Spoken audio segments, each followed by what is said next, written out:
You can accomplish many different things with a little judicious editing. Here are a few examples from our archives.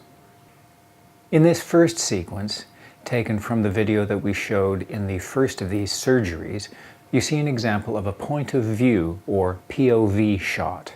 First, you see Tim enter the room and look around him. We then cut to a slow panning shot of the room, which shows us what he is looking at.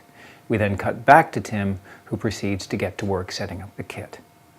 When recording a lecture, it's important to show up early. It's much better to be an hour early than to be a few seconds late, for obvious reasons. You should have checked the premises ahead of time. If not, it's a good idea to have a look around and have a think about what you're going to do before you start to set up. Cuts can accomplish many different things. In this sequence, we have 3 different cameras all shooting the same scene, and we cut between them in order to compare the quality of the image that the cameras give. And I would hope that you will notice from looking at the comparison of these 3 videos that while it's wonderful if you have 3,000 pounds to record something, it's absolutely remarkable what you can get for 130 pounds using this system. In this sequence, we make the speaker more decisive by eliminating pauses and hesitations. In addition, we cut 8 seconds out of the sequence. Note that wherever we have a cut in this sequence, we've covered it by a quick dissolve. While this makes it less jarring than having straight cuts, you can still see that the sequence has been edited.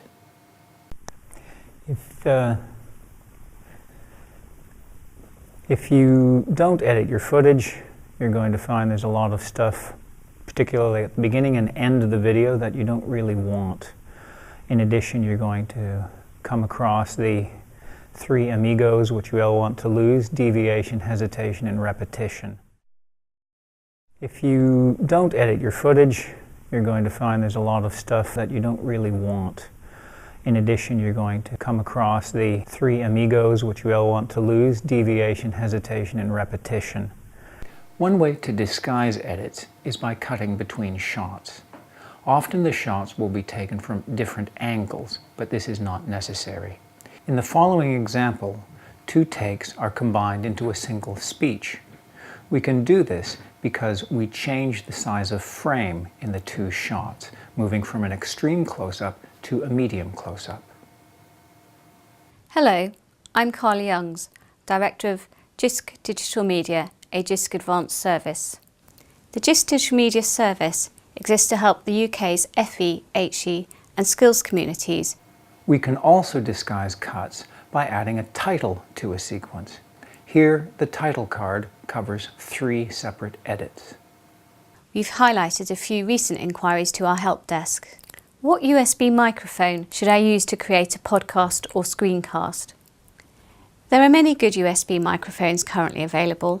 An edit may also be hidden by covering it with a shot of something else. This is called a cutaway. But a cutaway can do more than just hide an edit. In this sequence, we actually begin with the cutaway, which serves to act as an establishing shot, showing us the location of the speaker before we cut to them in mid-sentence. The RSC are the gateway to the JISC services. Without the RSC, although these other services would exist, I don't know that colleges like mine would take advantage of them. If you look right back at the beginning of my involvement with e-learning, it wasn't a case of specific challenges that introduced me to the RSC. Sometimes we don't want to disguise the fact that we are editing a video. The following sequence uses jump cuts. These serve a number of purposes here. They allow us to show a somewhat lengthy task in a short time. They also provide a sense of urgency to the task at hand. Finally, they make an interesting change from the rest of the video. The reason it works in this sequence is that we understand what the job is that Tim is doing, so we don't need to see all of it. Nevertheless, we want to see it at completion to see what's been done. Tim's now running a cable from the camera to a lecture capture system. Since the cable is crossing a place where people are coming and going, it is essential that it be taped down securely.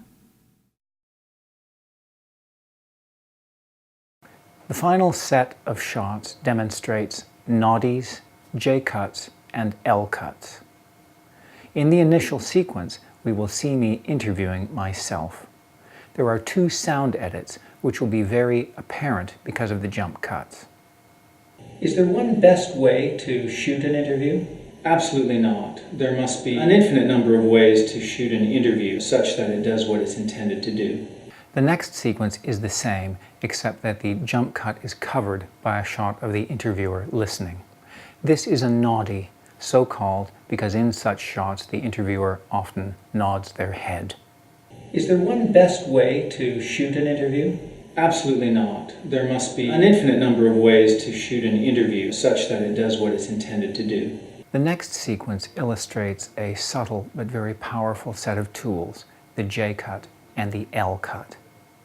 Both are simply edits where the sound and picture are cut at different times.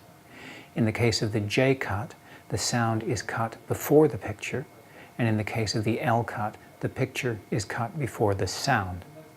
As you can see, the names of these cuts reflect how they appear on the timeline of an editing system. The effect of both cuts is the same, to increase the pace of the video and to reinforce the illusion that both people are in the room at the same time. In addition, in drama productions, it can be used in order to allow us to see the reaction of the listener when the other person is speaking. First, the sequence with a straight cut. Is there one best way to shoot an interview? Absolutely not. Now, the J-cut, where we hang on to the picture of the interviewer after the interviewee has begun to speak. Is there one best way to shoot an interview? Absolutely not. Here now is the L-cut, where we cut to the interviewee while the interviewer is still asking their question. Is there one best way to shoot an interview? Absolutely not. Finally, we'll show all three sequences again, one after the other, so that the differences become more apparent. Is there one best way to shoot an interview? Absolutely not. Is there one best way to shoot an interview? Absolutely not. Is there one best way to shoot an interview? Absolutely not.